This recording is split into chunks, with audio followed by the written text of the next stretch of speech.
ముందు సమావేశంలో చెప్పినట్టుగా అమెరికాలో కూడా కాలక్షేపం కోసం అని చెప్పి నా చదువు గురించి, నా బాల్యం గురించి, నా బంధుమిత్రుల గురించి పద్య రూపంలో ఒక 100 పద్యాలు రాయాలనుకున్నాను.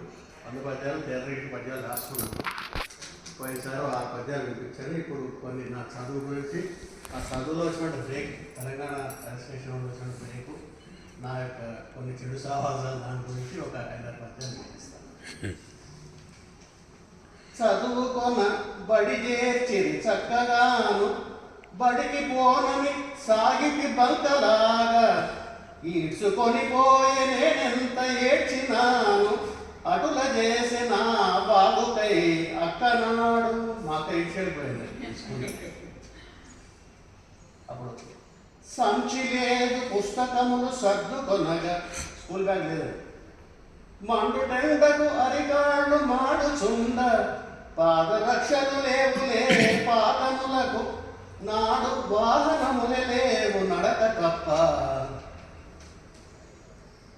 గురువులందరూ నన్ను మెచ్చుకొను విధముగా, చదువుకుంటి నేనెంతో చక్కగాను, తెలివి గల వాడనను పేరు తెచ్చుకొనగా, ముదమునందిది మా నాన్న హృదయమందు.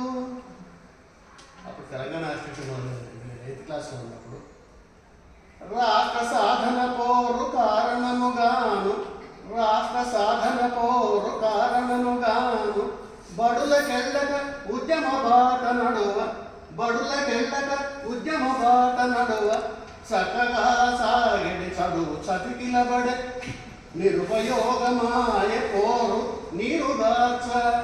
అప్పుడు రిజిస్ట్రేషన్ అంత జరిగినా కూడా రాష్ట్రం ఏర్పడలేదు. రాష్ట్ర సాధనే లక్ష్యమై రగిలే పోరు, రాష్ట్ర సాధనే లక్ష్యమై రగిలే పోరు, ఉద్యమించిరి విద్యార్థుడు ఉప్పెనై, అన్నమెందరో ఆనాడు అమరులైనను, రాష్ట్రం ఏర్పడక మనసు రగులుచుండే.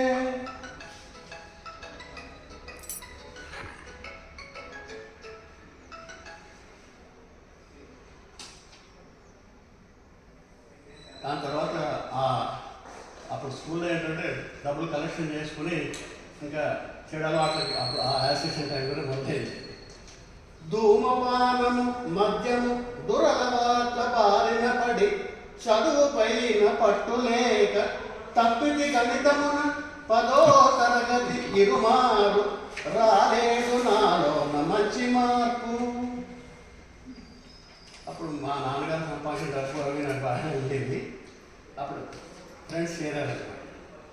ముసురుచుండు ఈగలు బెల్లమున్న చోట, ముసురుచుండు ఈగలు బెల్లమున్న చోట, సొమ్ము ఉన్నదని ఎరింగి సోకు చేయ, చేరినారు నా చెంతకు చెలిమి అనుచు, సాప కింద నీరు వలెను స్వార్థపరులు.